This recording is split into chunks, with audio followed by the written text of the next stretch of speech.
오늘 아침 우리에게 주시는 하나님의 말씀은 신약 마태복음 24장 3절부터 14절까지 말씀입니다. 신약 성경 41페이지 마태복음 24장 3절부터 14절까지 교독을 하겠습니다. 제가 먼저 3절을 읽겠습니다. 예수께서 감람산 위에 앉으셨을 때에 제자들이 종용이 와서 가로되 우리에게 일어서서 어느 때에 이런 일이 있겠사오며 또 주의 임하심과 세상 끝에는 무슨 징조가 있사오리까?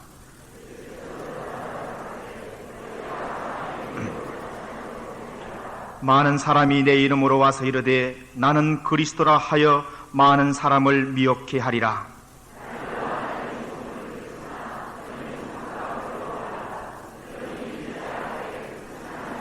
민족이 민족을, 나라가 나라를 대적하여 일어나겠고 처처에 기근과 지진이 있으리니 그때에 사람들이 너희를 환난에 넘겨주겠으며 너희를 죽이리니 너희가 내 이름을 위하여 모든 민족에게 미움을 받으리라.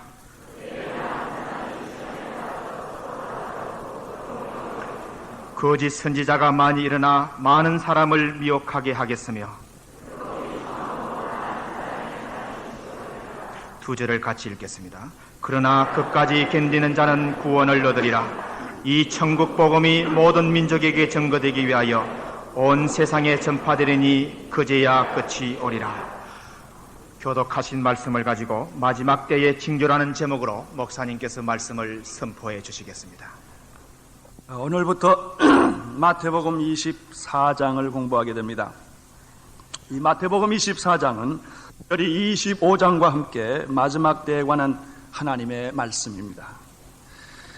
예수님은 이 말씀을 마치시고 순환의 길을 걷게 됩니다. 십자가의 길을 걷게 됩니다. 그러니까 예수님의 지상생애에 있어서 이 마지막 때 종말에 관한 말씀은 예수님의 마지막 교훈이 되겠습니다. 특별히 24장은 마지막 때에 관한 예언의 말씀입니다. 오늘은 이 예언에 관한 말씀을 듣게 될 것입니다. 25장은 마지막 때에 관한 비유의 말씀입니다. 대부분의 많은 사람들이 미래에 대한 관심이 많습니다. 미래에 어떤 일이 일어날 것인가? 이 미래의 끝은 있는가? 하는 질문들입니다. 과연 이 지구는 종말을 고할 것인가? 이 지구와 우주는 종말이 있는가? 있다면 그것은 어떻게 오는가?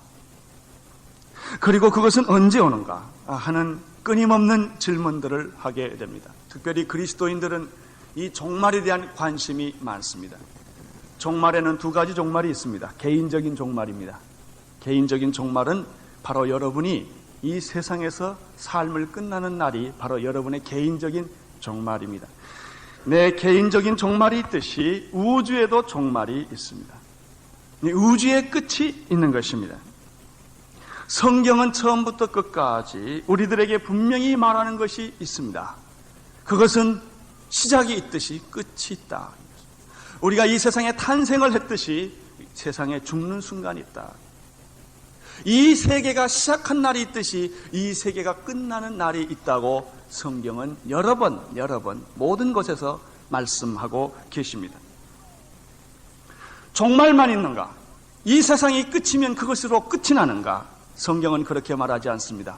종말과 함께 심판이 있다고 말합니다. 우리가 죽으면 그것으로 없어져 버리는 것인가? 생명이 끝나면 그것으로 우리의 영혼은 없어져 버리는 것인가? 그렇지 않습니다. 이 육신의 생명이 끝나는 것으로 우리의 생명이 끝나는 것이 아니라 거기에는 천국과 지옥이 있습니다. 우주의 종말로 모든 것은 끝나는가? 그렇지 않습니다. 심판이 있습니다. 특별히 이 우주의 종말과 주님의 재림은 깊은 관계가 있습니다. 베드로후서 3장 10절에 보면은 이런 말씀이 있습니다. 그러나 주의 날이 도적같이 오리니 그날에는 하늘이 큰 소리로 떠나가고 체질이 뜨거운 불에 풀어지고 땅과 그 중에 있는 모든 일들이 드러나리로다. 오늘은 우리는 특별히 24장을 통하여, 마태복음 24장을 통하여 성경의 마지막 때에 대한 말씀을, 그 예언을 듣게 됩니다. 예언이란 무엇입니까? 구약에는 예언의 책이 많이 있습니다. 많은 예언자들, 대예언자들, 소예언자들이 나타나서 하나님의 백성들에게 하나님의 일에 관한 얘기들을 예언하여 주셨습니다. 구약의 모든 예언들은 메시아에 집중합니다. 오실 메시아, 예수 그리스도께서 이 세상에 오실 것에 대한 예언을 구약에 집중적으로 묘사하고 있습니다. 신약의 예언이 많이 있습니다. 이 신약의 예언은 어디에 집중합니까? 오실 메시아, 앞으로 재림하실 예수 그리스도에 대한 그런 예언들로 가득 차 있는 것입니다. 이 예언은 아주 중요합니다. 성경은 예언의 책이라고 말해도 과언이 아닙니다. 그렇기 때문에 마귀가 이 예언을 잘못 해석하게 함으로 우리의 신앙을 미혹해 해서 타락하게 하는 것입니다. 베드로 후서 1장 19절에 보면은 예언에 대한 이런 말씀이 있습니다. 또 우리에게 더 확실한 예언이 있으니 이것은 어두운 데 비치는 등불과 같다라는 말을 씁니다. 예언은 어두운 데 비치는 등불과 같은 말씀이 예언에 해당합니다. 날이 새어 샛별이 너희 마음에 떠오르기까지 너희가 이것을 주의하는 것이 가하니라. 날이 새어 샛별이 너희 마음에 떠오르기까지 이 하나님이 하신 말씀, 예수 그리스도께서 하신 말씀, 성경에 기록된 앞으로 재림 때에 있어야 할 모든 사건과 주님이 오시는 모든 사건에 대해서 여러분들이 주의 깊게 이 예언의 말씀을 관찰하라고 하는 것이 성경의 말씀입니다. 그렇습니다. 성경적인 모든 예언은 이 어두운 세상에 비치는 등불과 같은 것입니다. 그러므로 이 예언을 연구하는 것이 아주 중요한데, 문제는 이 예언을 두렵고 떨림으로, 경건한 성경을 중심으로, 예수 그리스도를 중심으로 이 예언을 묵상해야 한다는 사실입니다.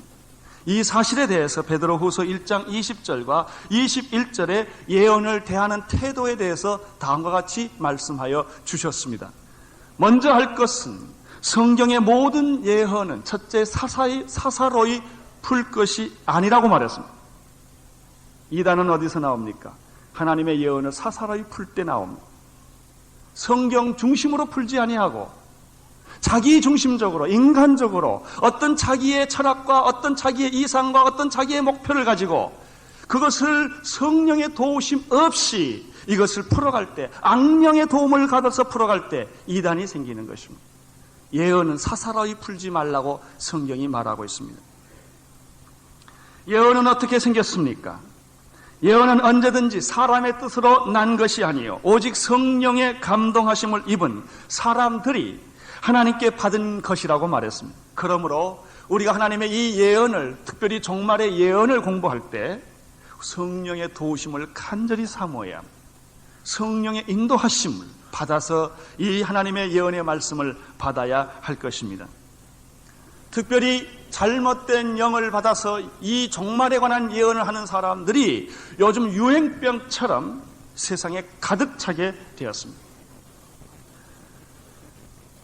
특별히 천국을 왔다 갔다 했다는 사람들, 신비 체험을 많이 했다는 사람들을 통해서 그 중에는 참 귀한 분도 계시지만 거의 많은 분들이 이것들을 잘못 해석함으로 오늘 우리 시대에 영적인 혼란을 주기도 하는 것입니다. 특별히 주님이 오신다는 날짜를 구체적으로 말하고 있는 사람들은 성령을 받은 사람들이 아닙니다. 왜냐하면 성경에는 한 번도 그런 말을 한 일이 없기 때문입니다. 주님이 오신 것은 너희의 알 바가 아니요 오직 성령이 임하시면 너희가 권능을 받고 예루살렘과 온 유다와 사마리아와 땅끝까지 이르러 나의 증인이 되라고 말씀하셨습니다. 마가복음 13장 32절에 보면은 그러나 그날과 그때는 아무도 모르나니 하늘에 있는 천사들도 모르고 아들도 모른다고 말했습니다. 천사들도 모르고 아들도 모르고 오직 하나님 아버지만 아시느니라 그랬습니다. 그러므로 요즘 이런 종말론을 가지고 1992년 몇 월 며칠에 예수님이 오신다, 몇 월 달에 오신다, 이런 말로 사람들을 미혹하고 종말에 대한 잘못된 가르침을 가르치는 일들이 오늘 특별히 말세 시대에 많이 나타난다고 하는 것입니다. 여러분, 주님의 날은 임박했습니다. 사실은 굉장히 임박했습니다. 가까이 옵니다. 성경은 이것을 어떻게 표현하고 있느냐 하면은 주의 날은 도적과 같이 온다고 말했습니다. 찬송가 이런 게 있습니다. 오늘일지 내일일지 주님이 언제 오실지 모른다고 말했습니다. 그렇습니다. 주님은 어쩌면 이 예배 도중에도 오실지 모르며 예배 후에 오실지도 모르며 오늘 밤 저녁에 올지도 모르며 내일 아침에 올지도 아무도 모르는 것입니다. 얼마만큼 가까이 왔는가? 지금 바로 곧 오실 만큼 재림은 가까웠습니다. 그러나 언제 어느 때 그것은 아무도 모른다고 말했어요. 두 가지 이단이 있습니다. 주님이 오시는 날을 정하는 사람들, 1999년, 1992년, 몇 월 며칠, 몇 월 달에 오신다고 말하는 것은 그것은 악한 영을 받은 사람들, 성령을 받았다고 말할 수가 없습니다. 왜냐하면 성경에는 그렇게 말한 적이 없기 때문입니다. 또 하나의 이단이 있습니다. 이것은 정반대의 이단입니다. 마지막 때란 없다. 주님의 종말이란, 재림이란 없다. 이렇게 생각하는 사람은 날짜를 정하는 것보다 더 악한 이단들인 것입니다.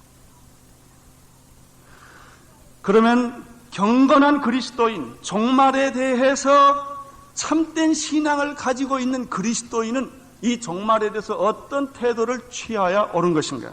한마디로 이렇게 말할 수가 있습니다. 언제 어느 때 주님이 오실지 모르지만 분명한 것은 성경대로 주의 날이, 심판이, 종말이, 주님의 재림이 가까웠다는 사실을 믿는 사람입니다.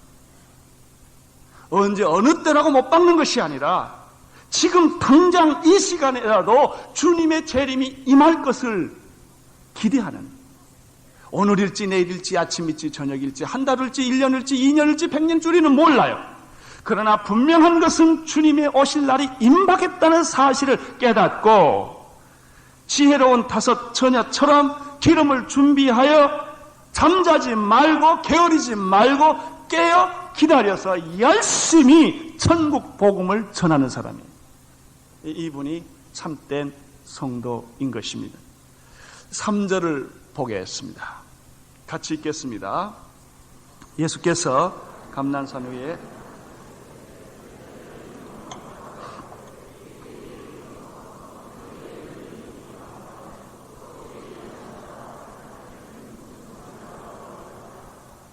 예수님께서 감난산 위에 앉으셨다고 말했습니다.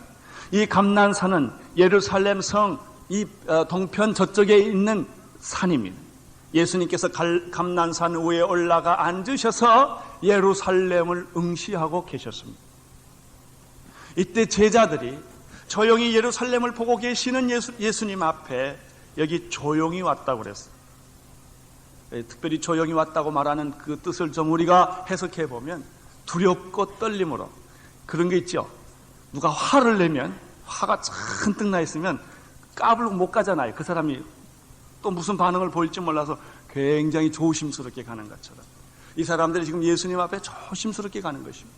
왜냐하면 바로 전에 예루살렘 성 옆을 지나오면서 예수님께서는 손을 가리켜 예루살렘 성전을 가리키면서 돌 하나가 돌 위에 남지 않게 예루살렘은 철저하게 파괴되고 말 것이다 라는 예언을 했기 때문입니다. 그래서 사람들은 두려웠어요. 1절과 2절을 보십시오.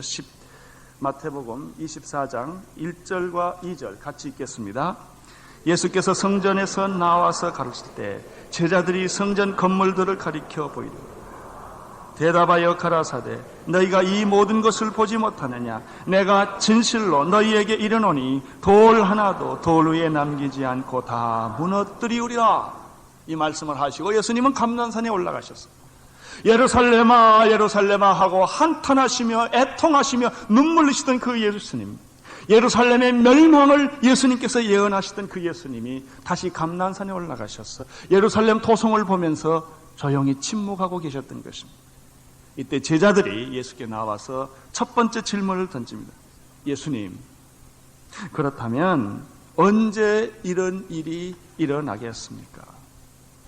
예수님께서 지금 오시다가 우리가 가리켰던 그 예루살렘 성전을 향하여 돌 하나가 돌 위에 남지 않게 철저하게 파괴될 것이라고 예언하셨는데 과연 이런 일들이 정말 있을 수가 있겠습니까?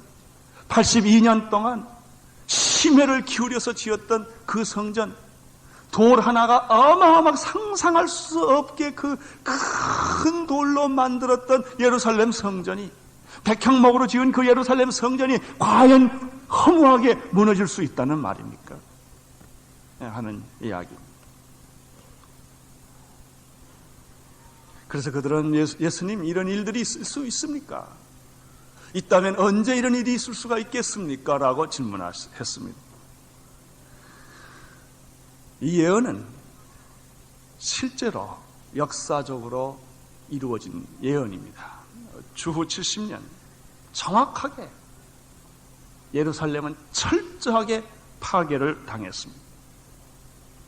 완강하게 반항하던 유대인들을 향하여 격노한 로마 군대는, 특별히 로마 군대 장군 디도스는 예루살렘을 철저하게 파괴하기로 결정을 하고 그 방법을 도시 전체를 굶어 죽게 만드는 전략을 했던 것입니다. 바클레이라고 하는 사람이 이 기록을 요세푸스의 유대 전쟁사를 인용해서 다음과 같이 기록을 했습니다. 그 전쟁에 실제 참여했던 요세푸스가 그 장면을 이렇게 묘사했습니다. 기근이 온 도시에 덮였다. 다락에는 기아로 죽어가는 여자들과 어린 아이들로 가득 찼고 거리의 길에는 늙은이들의 시체로 채워졌다. 어린아이들과 젊은이들도 모두 기아로 퉁퉁 부어 망령처럼 거리를 배회하다가 쓰러졌다. 죽음 앞에는 눈물도 없었고 할 말도 없었다. 깊은 침묵, 죽음의 밤이 그 도성을 덮였고 그들의 눈은 성전을 향한 채 죽어 있었다. 그 기록입니다. 그 다음에 기록들은 너무 잔인해서 제가 인용하는 것을 포기했습니다. 어린아이들을 가마솥에 삶아서 먹는 얘기들입니다. 너무 배고파서 사람을 뜯어먹는, 그렇게 철저하게 기하로 예루살렘 도성이 주후 70년에 유대 전쟁사에 보면 그런 일이 있었다고 합니다. 요세푸스에 의하면은 그 당시 9만 7천 명이 포로로 잡혀갔고 그 당시 기하로 죽은 사람만 110만 명에 해당됐다고 말했어요. 여러분, 얼마나 철저하게 파괴된지를 우리는 이 기록을 통해서 알 수가 있습니다. 그 사람들은 그 당시에 갈 데가 없어서 다 예루살렘 성전으로 도피했지만 그 성전은 돌 하나 남지 않게 철저하게 파괴됐던 예루살렘 성전. 이것이 역사적 기록입니다. 예수 그리스도의 예언은 100% 적중했습니다. 이 말씀은 무슨 의미가 있습니까? 예수 그리스도께서 지금 앞으로 이루어질 일에 대한 예언이 100% 이루어진다는 뜻입니다. 주님의 말씀은 1.1획도 틀림이 없기 때문입니다. 두 번째, 예수님의 제자들이 예수님에게 다음과 같은 질문을 했습니다. 주의 재림과 세상의 끝의 징조는 어떤 것입니까? 주님이 다시 오시며 그 오실 때, 이 종말 때, 재림 때, 이 마지막 때 무슨 징조가 있을 것입니까? 지금 예루살렘의 파괴는 예수님 당시 죽은 후에 있었던 일입니다. 그러나 주의 재림과 주의 마지막 날의 징조는 2000년이 지난 이제 앞으로 일어날 일들인 것입니다. 4절을 보시기를 바랍니다. 4절 시작. 예수께서 대답하여 가라사대 너희가 사람의 미혹을 받지 않도록 주의. 마지막 때 무슨 일이 일어납니까? 가장 큰 징조는 미혹의 영들이 나타나서 사람들의 신앙을 혼돈시키고 영적으로 방황하게 하는 일들이 일어날 것입니다. 이것이 가장 아주 특징적인 징조입니다. 이 마지막 때 믿는 사람이라 할지라도 집어삼키려고 하며 우리의 신앙을 혼돈케 하는 미혹의 영들이 나타날 것이라고 말했습니다. 첫 번째 미혹의 영이 어디에 나타납니까? 5절을 보시기를 바랍니다. 5절 시작.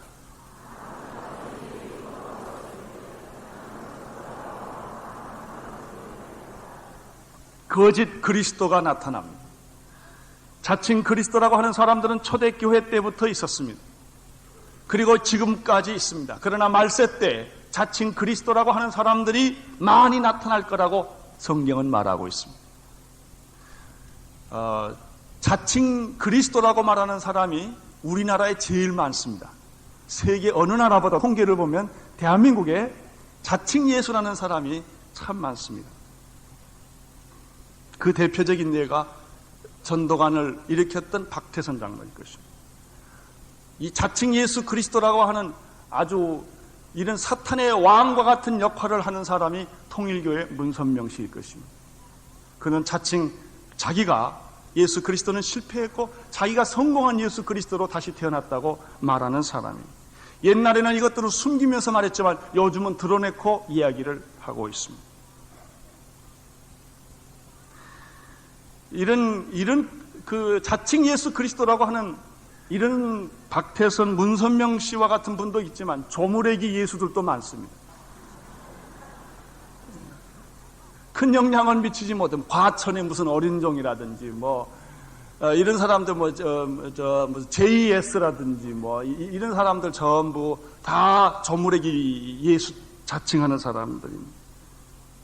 그러나 문제는 이렇게 자칭 예수 그리스도라고 말하는 사람들 앞에 많은 그리스도인들이 미혹을 당하는 데 있습니다. 그걸 따라간다는 것입니다. 왜 그런 사람들에게, 자칭 그리스도라고 주장하는 사람들에게 교회 다녔다는 사람들이, 세례받았다는 사람들이, 집사라는 사람들이, 장로라는 사람들이, 목사라는 사람들이 왜 따라갑니까? 통일교회도 따라가는 목사가 얼마나 많지 않습니까? 그래서 교단에서 그 목사를 다 파면 처리합니다. 최근에도 그런 일이 많이 있었습니다. 왜 따라갑니까? 미혹의 영이 이 말세에는 가득하다고 한 것입니다. 사랑하는 성도 여러분, 이단은 예수 안 믿는 사람이 따라가는 것이 아니라 믿는 사람이 따라가는 것입니다.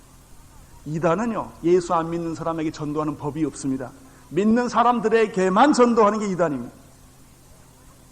그들의 영혼을 탈취하는 것입니다. 왜 흔들릴까요? 간단합니다. 구원이 흔들리기 때문에. 구원을 받았는지 10원을 받았는지 모르는 사람들. 이런 분들은 여지없이 걸립니다.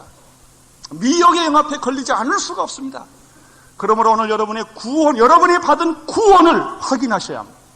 성경대로 구원 받았는지, 구원의 확신이 있는지, 죽음 앞에서 이것을 말할 수 있는지, 고난 앞에서도 말할 수 있는지, 여러분이 재산이 다 날아가고 파산이 되고 병이 들고 내가 세상적으로 볼 때는 완전히 코너로 몰렸을 때라도 내 구원이 흔들리지 않는지, 흔들리지 않아야 돼요.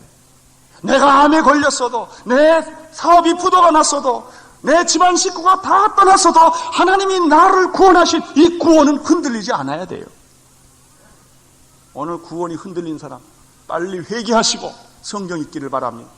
한 달도 좋고 두 달도 좋고 1년도 좋습니다. 여러분이 받은 구원이 얼마나 귀한 구원인지를 확인하셔야 합니다. 이 구원이 흔들리면 미혹의 영이 여러분의 영을 다 채가버리는 것입니다. 그래서 적 그리스도에게 따라가게 되는 것입니다. 여러분 구원이 있습니까? 구원 받으셨습니까? 정말 그 구원이 성령의 기름 부으신 구원이십니까? 예수 그리스도로 말미암은 구원입니까? 어떤 고난이 와도, 어떤 위기가 와도, 어떤 죽음이 와도 흔들리지 않을 수 있는 그런 구원입니까? 여러분이 받은 이 구원을 위하여 내 생명을 바쳐서 이 구원을 다른 사람에게 전해줄 만큼 그런 귀한 구원입니까? 나 혼자로 만족하는 구원입니까?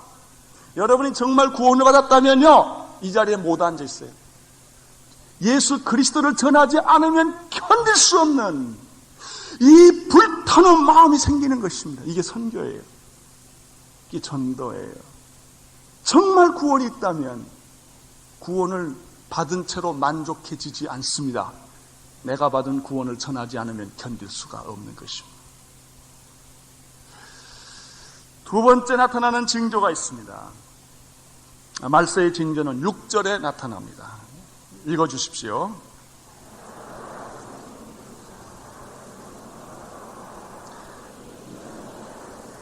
난리와 난리의 소문이 난다고 말했습니다. 전쟁 소문이 계속될 것입니다. 폭동의 소식이 계속될 것입니다. 난리의 소문이 계속될 것입니다. LA에 폭동이 있었을 때 거기에 참여했던 사람이 지옥 같다고 말, 얼마나 무서웠던지. 그런 폭동과 난리와 그런 여러 가지 전쟁의 소문들이 이 지구상에 계속해서 퍼지게 됩니다. 특별히 말세 때는 전쟁의 소문들이 무성하며 실제로 전쟁들이 일어나며 실제로 난리들이 일어나는 것입니다. 7절을 보십시오. 시작. 민족이 민족을, 나라가 나라를 대적하여 일어나겠고 처처에서 기근과 지진이 있으리니. 그렇습니다. 이 말세 때에는 민족과 민족이 싸웁니다. 내전이 일어납니다. 우리는 유고 내전에 대해서 지금 계속해서 뉴스를 듣고 있습니다. 아무도 말릴 수 없는 2주일 잠정 휴정을 했습니다. 소련이 무너졌습니다. 모든 민족들이 독립하면서 이제 민족 내전으로 전부 변해가는 것입니다. 지금은 잠시 동안 이렇게 위장된 평화가 있는 시대입니다. 지금 평화는 참 평화가 아닙니다. 이것은 위장된 평화입니다. 지금 우리나라가 아무 문제도 없는 것 같지만 사실 경제적인 심각성이 있습니다. 우리나라 위기가 있는 것입니다. 이제 우리는 대통령 선거를 치러야 합니다. 국민의 도덕성의 위기가 있습니다. 경제적인 위기가 있습니다. 우리가 지금 기도할 때입니다. 정신 차리고 깨어서 기도해야만 이 민족은 다시 살아날 수가 있습니다. 힘을 합해야 합니다. 기도를 합해야 합니다. 정신을 차려야 합니다. 각성해야 합니다. 그렇지 않고서는 이 민족을 구할 길이 없습니다. 위장된 평화입니다. 전 세계는 지금 위장된 평화로 가득 차 있습니다. 지금 이 역사상 가장 이 평화가 오는 시대 같습니다. 그러나 그렇지 않습니다. 실제로는 많은 민족과 민족이, 나라와 나라가 싸우게 될 것입니다. 성경의 예언입니다. 우리는 지난번에 쿠웨이트와 이락이 싸우는 걸 봤습니다. 얼마나 그때 긴장감이 돌았는지 말할 수가 없습니다. 많은 일들이 일어날 것이, 처처에 기근이 일어난다고 말했습니다. 여러분, 아시아에 얼마나 많은 기근이 있습니까? 아시아 인구 가운데 현재 7억이 기아선상에 있고 지금 당장 구제하지 않으면 4억이 죽게 됩니다. 지금 당장 구제를 안 하면 당장 죽을 인구가 4억입니다. 아시아에. 얼마나 많은 기근이 있습니다. 최근에 이 스리랑카나 이런 방글라데시나 이런 인도 쪽에 여행하고 온 사람들 하는 말이, 그 사람들은 동물처럼 살고 있다. 기가 막히게 살고 있는 거예요. 여러분, 아프리카의 기근을 우리는 너무나 많은 소식을 들어 잘 알고 있습니다. 세계 도처에 기근이 있습니다. 지진이 있다고 말했습니다. 여러분, 우리는 최근에 일어났던 필리핀에 일어났던 그 지진을 벌써 다 잊어버렸습니다. 이탈리아의 지진이 있었습니다. 지금 최근에는 이 캘리포니아 지역에 계속 지진이 일어나고 있습니다. 앞으로 더 많은 기근과 지진과 난리와 전쟁의 소문이 이 말세 때 있을 거라고 성경은 말하고 있습니다. 지금은 어떤 의미에서 종말의 그 말기 현상을 가지고 있습니다. 자원 고갈이 있다고 많은 학자들이 말합니다. 과연 이 지상에 가지고 있는 이 자원을 가지고 인구를 얼마나 오랫동안 먹여 살릴 수 있을 것인가? 환경오염에 대해서 말합니다. 오존층이 파괴되고 인구는 이 환경오염의 절대 위기 앞에 서 있다고 말합니다. 도덕적 타락은 더 말할 것도 없는 것입니다. 전쟁의 위험은 날로 심각한 것입니다. 그렇습니다. 이것이 종말 때 일어날 하나의 역사적 현상이라고 예수님은 우리에게 가르쳐 주셨습니다. 8절을 보십시오. 8절 시작. 그러나 이 모든 것은 재난의 시작이다. 끝이 아니고 이것이 시작일 뿐이다. 세 번째, 마지막 때의 징조는 내면적인 것입니다. 9절을 보시기를 바랍니다. 시작. 그때 사람들이 너희를 환난에 넘겨주겠으며 너희를 죽이리니 너희가 내 이름을 위하여 모든 인적에게 미움을 받으리라. 참, 나는 우리나라에서 태어난 것이 나의 하나님께 감사합니다. 우리나라에서는 예수 믿는다고 핍박하는 사람 하나도 없어요. 잡아하는 사람 없어요. 교회 간다고 경찰서 가자는 사람 없어요. 참 정말 신앙의 자유가 있는 나라임을 나는 찬양합니다. 그러나 대한민국 같은 나라가 전 세계 모든 데 있지 않습니다. 얼마나 많은 곳에서 예수 믿는다고 핍박을 받고 잡혀가고 눈총을 받고, 이런 나라가 세계 도처에 얼마나 많이 있습니까? 우리가 신앙의 자유라고 말하는 나라는 몇 나라 없습니다. 그것도 구랍하는 신앙이 다 죽어버렸습니다. 몇몇 나라만 신앙의 자유가 있을 뿐입니다. 모든 세계는 불상과 우상과 모슬렘과 이데올로기와 모든 이러한 것들로 인하여 핍박과 이런 고난이 있는 것입니다. 성경이 그렇게 말하고 있습니다. 또 무슨 일이 있습니까? 10절을 보십시오. 그때 많은 사람들이 시험에 빠져 서로 잡아주고 서로 미워하게 했습니다. 그렇습니다. 그리스도인들끼리 서로 고발하고 시험 드는 일이 미래에 이 말세에 있다고 말했습니다. 사실 이것은 우리가 중화민국 문화대혁명 때 우리는 그 간증들을 수없이 많이 들었습니다. 많은 그리스도인들이 고발을 당하고 잡혀가고 죽어갔습니다. 이북에서도 그런 일이 있었고 소련에서도 그런 일들이 많이 있었습니다. 세 번째, 거짓 선지자가 일어난다고 말합니다. 11절을 읽어주십시오. 이것은 거짓 그리스도와 다릅니다. 자칭 그리스도라고 하는 사람들이 일어나고, 자칭 그리스도라고 말은 하지 않지만 그러나 자칭 선지자라고 나타나서 이상한 짓들을 하면서 교회를 혼돈시키며 성도들을 미혹시키는 이런 거짓 선지자들이 많이 일어난다고 하는 것입니다. 사실 이 거짓 선지자는 요즘 한국에 굉장히 많이 일어나고 있습니다. 도처에 무리를 일으키고 있는 사람들 참 많습니다. 예수 이름으로. 우리는 그것을 다 인정할 수가 없습니다. 잠실에서 어떤 사람들은 큰 귀신 쫓는다고 큰 대형 집회를 합니다. 알 수가 없습니다. 그것이 옳은 것입니다. 어느 모임에서는 성경 공부한다고 크게 모입니다. 알 수가 없습니다. 거짓 선지자들이 많이 일어나고 있는, 그래서 성도들을 헷갈리게 하고 혼돈케 하는, 그래서 불안하게 하는 이런 일들이 말세 때 많이 일어난다고 성경은 말하고 있는 것입니다. 이 자칭 이 거짓 선지자들은 자기만이 계시를 받았다고 주장하는 사람들입니다. 이런 사람들의 일반적인 특성은 기성교회를 비판합니다. 물론 기성교회가 비판받을 게 많습니다. 회개할 게 많습니다. 썩은 게 많습니다. 타락한 게 많습니다. 사실 그렇습니다. 기성교회는 욕을 먹어 쌉니다. 그러나 우리가 이런 것들을 다 알면서 고민하지만 의도적으로 기성교회를 파괴하기 위하여 비판하는 세력들이 있다는 것입니다. 여러분, 어느 단체든지 어느 사람이든지 기성교회를 비판하고 욕을 하는 데는 가지 마세요.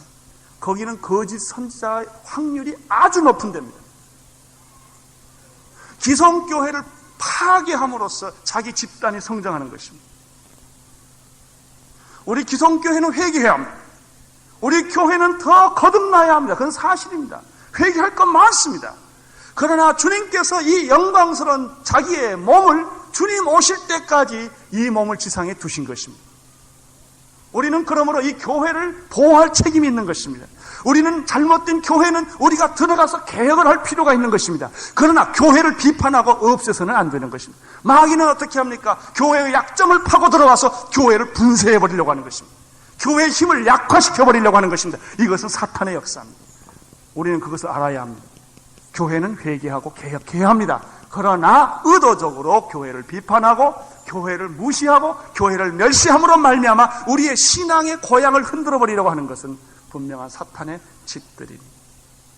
어떤 단체든지 교회를 비판하는 데는 가지 마세요. 여러분의 영혼까지 좀먹고 마는 것입니다. 이런 거짓 선지자들은 자기만이 특별한 계시를 받았다고 주장을 합니다. 온누리교회가 이단되는 방법이 아주 간단한 게 있어요. 가르쳐 드릴게요. 온누리교회에 와야만 구원받는다. 그럼 온누리교회 이단돼요. 다른 데 가면 구원 못 받고 우리한테만 와요. 우리에게는 특별한 계시가 있다. 우리는 우리 교회면 은혜 받는다. 은혜 받는 건 사실이지만 우리 교회만 은혜 받는다 그러면 안 돼요. 이건 하나님의 교회가 아니에요. 온누리교회 잘 돼야 돼요. 그러나 모든 교회 다 그리스도의 교회는 다 잘 돼야 돼요. 우리만 부흥하면 안 돼요.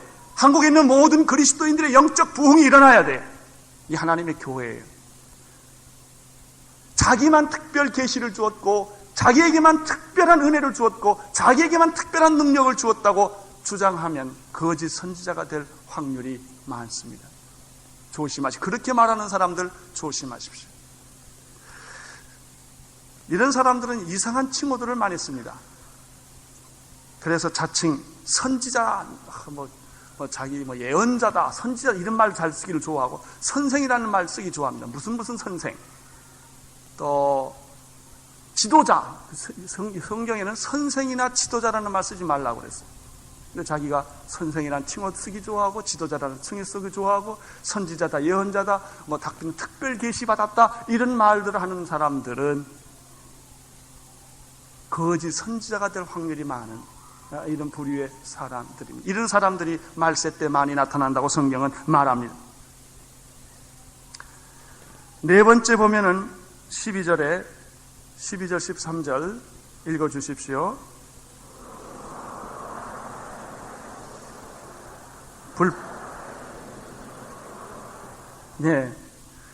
특별히 11절에 보면은 거짓 선지자가 많이 일어나 많은 사람을 미혹하게 했으며 그랬어요. 거짓 선지자는 우리의 신앙을 미혹합니다. 그리고 불법이 성함으로 사랑이 식어진다. 말세 징조 중에 하나는 사랑이 식습니다. 은혜 대신에 율법이 많이 강조됩니다. 냉랭하고 찹니다. 모든 것이 비즈니스 관계다. 주고 받고 관계, 주는 관계가 없어요. 아주 형식적인 관계, 이런 냉정한 관계, 이런 관계도 일어납니다. 교회가 아주 냉정해지기 시작합니다. 따지기 좋아하기 시작합니다. 따지기 좋아하는 교회 은혜 없습니다. 냉정해지기 시작합니다. 남 누구를 돕자는데 말이 많습니다. 그냥 도와주면 되는데 속은 걸 자꾸 생각해서 자꾸 따지기 시작을 합니다. 교회는 조건 없이 베풀 수 있을 만큼 베푸는 것이 좋습니다. 그게 기적입니다. 이 세상이 그렇게 따지고 하는데 속아주고 베풀어주고 은혜를 나누어주고 사랑을 나누어주는 그런 교회여야 합니다. 그러나 말세 때에 가면 그렇지 않게 된다는 것입니다. 교회는 굉장히 부자가 될 것입니다. 그러나 교회는 베풀지 못하는 이기주의적인 집단으로 타락할 가능성도 있는 것입니다. 불법이란 무엇입니까? 원어 뜻은 무도덕입니다. 도덕이 없는 것이 바로 불법입니다. 도덕 폐기론자가 되는 것입니다. 그것을 사회학과 심리학으로 해석하려고 합니다. 성령으로 해석하려고 하지를 않습니다. 말씀으로 해석하려고 하지를 않습니다. 상황윤리를 좋아합니다. 절대 신앙을 거부합니다. 절대라는 것이 없다. 모든 것은 상대적이다. 내가 믿는 것은 내가 믿는 거고 나는 이렇게 믿으면 내가 이렇게 믿는 거다. 모든 것을 상대화시킵니다. 하나님도 상대화시킵니다. 신앙도 상대화시킨 것입니다. 그렇게 해서 진리를 없애버리려고 하는 것입니다. 이렇게 되면 사랑이 식어진다고 성경이 말했습니다. 사랑 대신에 율법이 나타납니다. 미움이 나타납니다. 이것이 마지막 때 일어날 현상들입니다. 오늘 우리는 마지막 때 일어날 현상의 제1부를 공부했습니다. 이제 우리는 24장과 25장을 계속해서 공부하면서 예수께서 이 마지막 시대에 일어날 모든 일들에 대해서 더 공부하게 될 것입니다. 사랑하는 성도 여러분, 그러면 이 종말 때, 종말의 현상이 나타날 때 우리 그리스도인들은 어떻게 살아야 합니까? 예수님은 우리에게 두 가지 방법을 제시하여 주셨습니다. 첫째 13절입니다. 같이 읽겠습니다.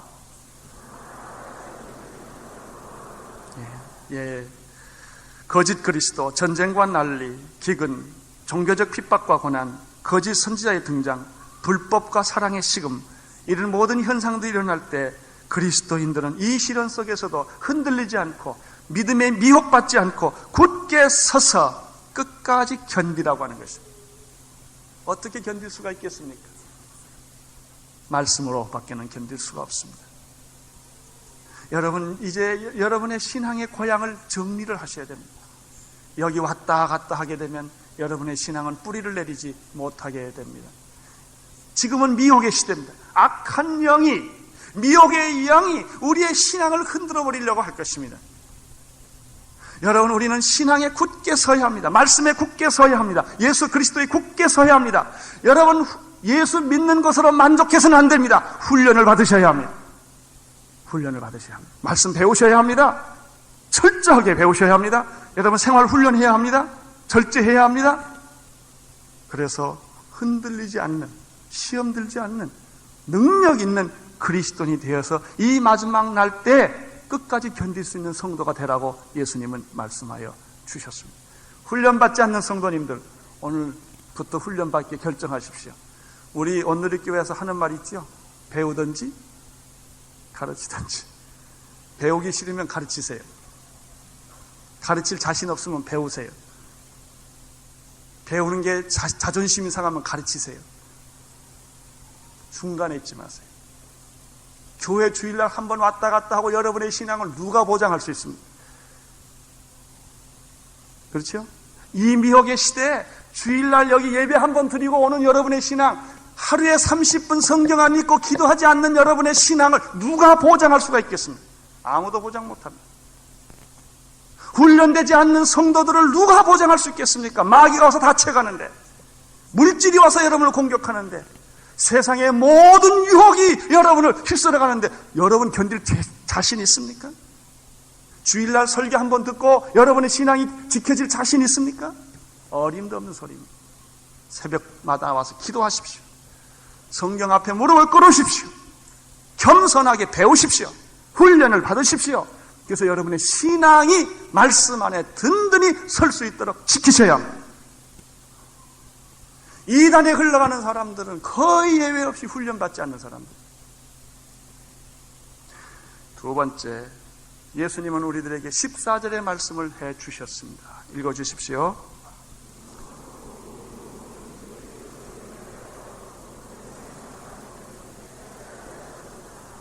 첫째는 훈련받고 믿음을 지키셔야 합니다. 두 번째는 천국 복음을 선포해야 합니다. 말세 때 할 일이 무엇인가? 천국 복음을 선포하는 일입니다. 여러분, 이래 바쁘나 저래 바쁘나 바쁘기는 마찬가지입니다. 그렇죠? 예수님에게 바쁘시기를 바랍니다. 그거밖에 길이 없어요. 제가 가끔 우리 교인들, 성도님들이요, 우리 교인들 여기 교회 조금 열심히 하면요, 순장 정도 되면 일주일에 교회 3번, 4번 나와요. 어떤 때는 참 죄송해요. 저는 가정도 지켜야 되겠고 친척도 좀 돌봐야 되겠고 뭐 다 할 일이 많을 텐데, 극장도 좀 가야 되겠고 뭐 골프도 가야 되겠고, 그런데 이걸 다 못하게 해놨으니 제가 어떤 때는 나도 숨이 답답해요. 내가 잘하는 짓인가 이게. 그런데 어느 날 기도하다 내가 확신이 생겼어요. 교회에 오는 것보다 더 좋은 일 할 자신이 있으면 가세요. 교회에 오는 것보다 더 좋은 일을 한다면 얼마든지 가세요. 나는 분명히 확신합니다. 내가 여러분을 교회에 붙잡아 놓은 것이 여러분에게 축복이라는 걸 압니다. 힘들어도 나는 여러분을 교회에다 묶어놓을 것입니다. 하나님에게 묶어놓을 것입니다. 하나님을 위해서 바친 시간보다 더 값진 시간이 있다면 나는 거기에 보낼 것입니다. 나는 그것이 여러분을 사랑하는 일이라는 것을 알게 되었습니다. 여러분의 인생에 평생 후회 없이 할 수 있는 일, 나는 여러분 전도시키는 일입니다. 예수님은 말했습니다. 마지막 때에 우리가 할 일은 전도하라. 천국 복음을 전하라. 어디에다 천국 복음 전하라고 말했습니까? 모든 민족에게, 대한민국에만 아닙니다. 모든 족속에게, 모든 민족에게, 모든 민족에게 천국 복음을 전해야만 그때야 뭐가 오리라? 끝이 오리라. 그래서 우리는 전도하는 것입니다. 선교하는 것입니다. 기분 좋아서 그냥 하는 게 아닙니다. 주님의 명령이기 때문입니다. 사랑하는 온누리교회 성도 여러분, 오늘 이 두 가지 말씀을 기억하십시오. 어차피 여러분 곧 얼마 안 있으면 세상 떠납니다. 저도 떠날 것이고 여러분도 떠날 것입니다. 어저께 저희 몇몇 귀한 친구 목사님들과 함께 만나서 이야기하다가 이런 얘기를 했습니다. 야, 생각해보니까 10년밖에 없다. 절복은 한 20년 남았대요. 한 목사 너는 20년 남았어 그래요. 자기들은 일할 나이가 이제 10년밖에 없대요. 무엇 할 건가? 적당히 이렇게 목회하고 말 것인가? 아니에요. 여러분 나이를 계산하세요. 얼마나 더 할 수 있습니까? 이제 우리는 우리의 인생을 정리할 때가 되었습니다. 결심할 때가 되었습니다. 이제는 과거처럼 살아서는 안 되는 것입니다. 주님을 위하여 이 말세 때 천국 복음을 전하면서 우리는 살아야 할 것입니다. 기도하겠습니다. 하나님 아버지, 오늘 이 말씀을 주신 것을 인하여 감사를 드립니다. 말세 때 징조와 사인들을 보여주셨습니다. 주님, 이때 우리가 훈련받게 하여 주시고 믿음에 굳게 서게 하여 주시옵시고 미혹하는 영들에게 유혹당하지 않게 하여 주시옵소서. 아버지 하나님이여, 천국 복음을 모든 민족에게 선포하라고 하셨습니다. 천국 복음이 모든 민족에 전해질 때 끝이 오리라 말씀하셨습니다. 오늘 온누리 교회가 받은 사명이 바로 이것임을 믿습니다. 우리 온누리 교회 성도님들이 받아야 할 사명이 오늘 이 말씀인 것을 믿습니다. 주님, 이제 우리는 땅의 것만 생각하지 말고 하늘의 것을 생각하게 하여 주시옵시고 이제 우리가 이 지상에 살아야 할 시간들을 계산하게 하여 주시옵소서. 예수님 이름으로 기도드리옵나이다. 아멘. 이후에 지금부터 영원토록 함께 있을지어다. 아멘.